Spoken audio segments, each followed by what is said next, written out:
E aí, galera, tudo certo por aí? Bom, hoje nós temos aqui uma série de assuntos para conversar com você, mas tem dois que estão muito em evidência. Uma é o Tite, né, com relação ao seu contrato com o Corinthians, e o outro é o Flamengo jogando contra a LDU, que vai ser um jogo assim espetacular. Tem muita coisa para falar, né?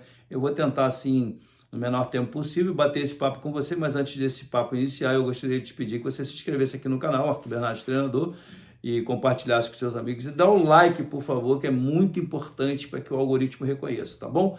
Então vamos direto ao ponto. Nós temos aqui hoje um jogo difícil para o Flamengo. O Flamengo joga a 2.850 metros de altitude, com um time da LDU, que é um time muito bem trabalhado hoje, que está dentro da competição, fazendo um trabalho assim significativo. Então o Flamengo vai com a sua equipe basicamente principal, sendo que o De La Cruz parece que não está relacionado, pelo menos eu não vi, eu fiz um levantamento aqui na internet, e aquele time básico, né, com o Rossi, o Wesley, Léo Ortiz, Léo Pereira ou o Danilo, o Ayrton Lucas na esquerda, os volantes aqui, que é o X da questão, joga o chileno, né, e o do lado dele deve jogar, não sei se é o Gerson que vai recuar um pouco, mas não acredito. Pode ser que, enfim, aqui é a minha dúvida, quem é que vai jogar como segundo volante. O Gerson um pouco mais à frente, Michael, Bruno Henrique e o Arrascaeta. Então o De La Cruz está fora do jogo, eu acho que é uma perda significativa para um atleta do nível dele. Não sei se ele está no banco, mas enfim. O que eu quero dizer é o seguinte: 2.850 metros de altitude o ar rarefeito ele vai incomodar bastante o Flamengo. O Flamengo vai ter muita dificuldade no dia de hoje, principalmente que joga contra um time motivado que está muito bem na Libertadores. Então, assim, é um time que tem uma consistência tática significativa, como eu disse anteriormente.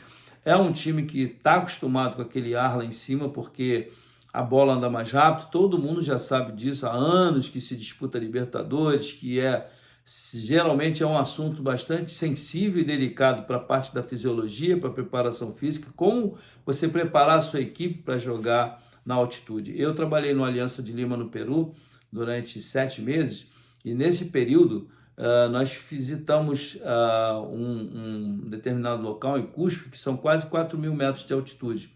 Então, 3.800 são 1.000 metros a mais do que Quito. Então, se eu não estou equivocado, se eu estiver enganado, me perdoe. Mas é mais ou menos assim, olha, é uma dor de cabeça que dá, às vezes você tem que se preparar muito bem, tem que chegar próximo ao jogo, tem uma série de trâmites. Esse é um sistema, o outro você chega 24 horas antes, você consegue fazer alguma coisa. Eu tentei jogar um campo reduzido com os garotos lá, realmente é difícil, você cansa muito rápido.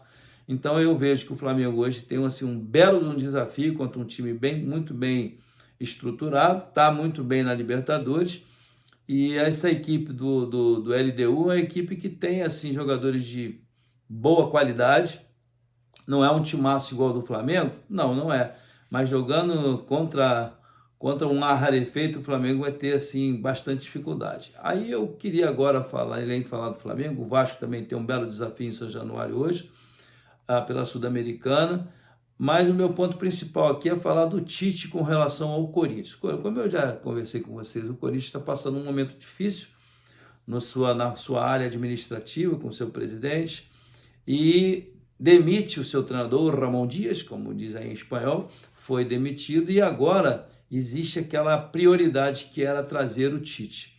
Mas, de acordo com as informações que rolam ali na TV, na internet, ele chegou para assinar o seu contrato e ele não se sentiu bem. Ele estava com muita ansiedade e isso gera transtornos, porque há bem pouco tempo atrás, quando ele estava no Flamengo, ele teve um problema também, um problema de saúde. A gente não pode dizer o quê, mas veja bem, quando eu falo que a carreira de treinador ela é realmente bastante delicada, sensível, e ela é,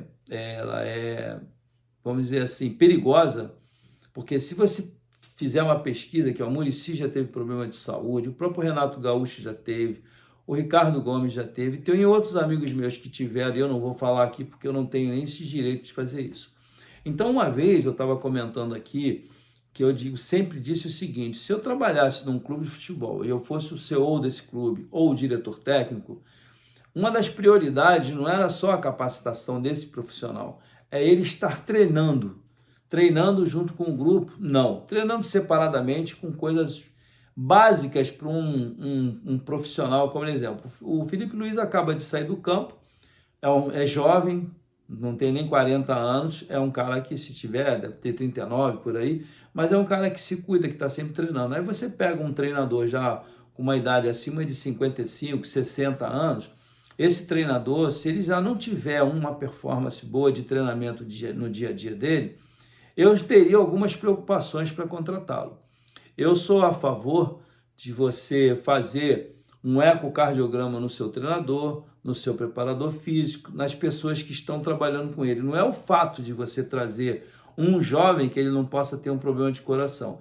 Depois da Covid, muitas coisas aconteceram, muitas coisas mudaram. Então, muita gente que não tinha problema, eu não tenho problema nenhum, apareceu o Covid e a pessoa ficou com algumas sequelas. Então, eu não estou aqui discutindo que eu não sou do Departamento de Saúde, do Departamento da OML, sei lá, que eu esqueço o nome da Organização Mundial de Saúde, OMS. Eu não faço parte disso, mas eu quero dizer o seguinte: a saúde do treinador, elas têm que estar plena, porque a pressão é muito forte. Então, esses casos que eu citei aqui, por exemplo, o Ricardo Gomes teve um AVC no campo. Aquilo ali foi um quadro assim que não sai da minha mente quando eu vi. E é um cara espetacular, uma pessoa super querida. E aquilo ali machuca muito a gente quando a gente vê um profissional que é xingado, é achincalhado, toda hora estão falando mal de um, fala do outro.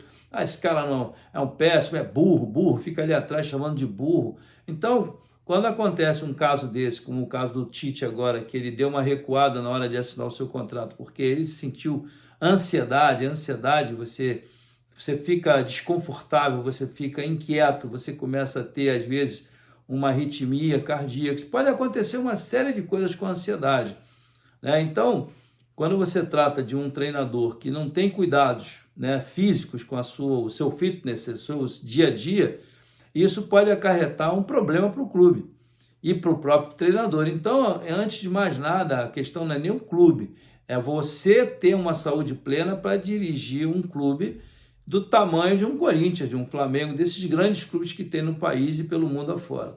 Então, eu acho muito importante o treinador que treina. Eu sempre digo, o treinador tem que treinar a forma de se alimentar, o sono, e você tem que entender o seguinte: você tem que separar. Quando você sai do trabalho, você tem que separar e ter o teu sossego, o teu local de descanso, de repouso com a sua família, porque aquilo ali vai revigorar você para você voltar para o campo, para você exercer o seu trabalho, a sua profissão. E a função do treinador é muito difícil, porque é pessoa pública. Você não tem, às vezes, quando a situação não está boa e você está num time pesado, como é um Corinthians, você não pode sair na rua, você não pode ir num restaurante que você vai ser abordado. Por mais que você esteja num restaurante assim de ótimo nível, mas tem sempre alguém que fala alguma coisa, um garçom: como vai o senhor, tudo bem, como é que vai? Poxa, ganhamos o jogo do Palmeiras. Aí você sorri, perdeu para o Palmeiras, um exemplo, que é isso? Não foi nada e tal. Então você passa por piadas. Então tem uma série de coisas que criam distúrbio para a própria família. Aí o que acontece? O treinador, ele fica o quê? Dentro de casa. Ele tem que morar num condomínio fechado, ele tem que ter um local que ele fique sossegado lá na casa dele, entendeu? Então a vida do treinador e vida de artista, vida de atleta de alto nível, ela fica restrita a uma área, só que ele pode agir. Então, se você não tiver uma boa saúde para dar boa resposta no treinamento, e muitas vezes o atleta cobra do treinador a ação dele durante o treinamento.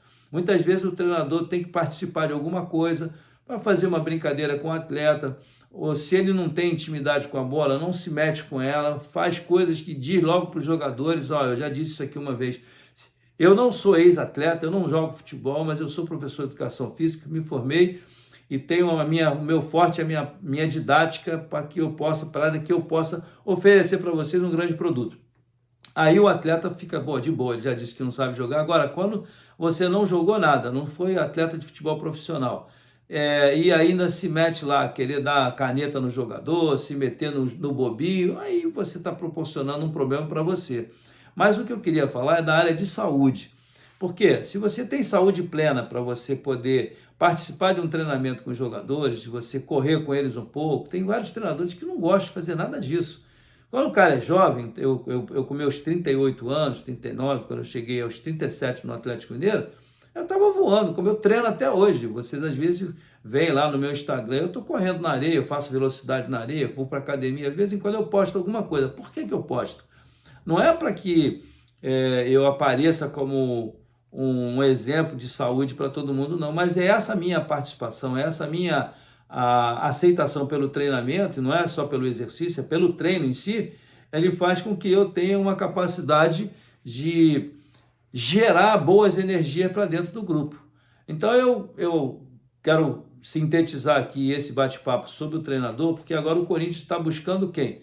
Vai buscar o Dorival Júnior, porque o Tite tem uma marca significativa com o Corinthians. E o Dorival Júnior chega, se for o caso de trazer o Dorival, é um cara que traz um bom ambiente. Ele estava na seleção brasileira e os jogadores sempre gostaram muito dele. Onde ele vai, ele chegou no Flamengo, ele fez um bom ambiente e pegou o Flamengo num momento difícil.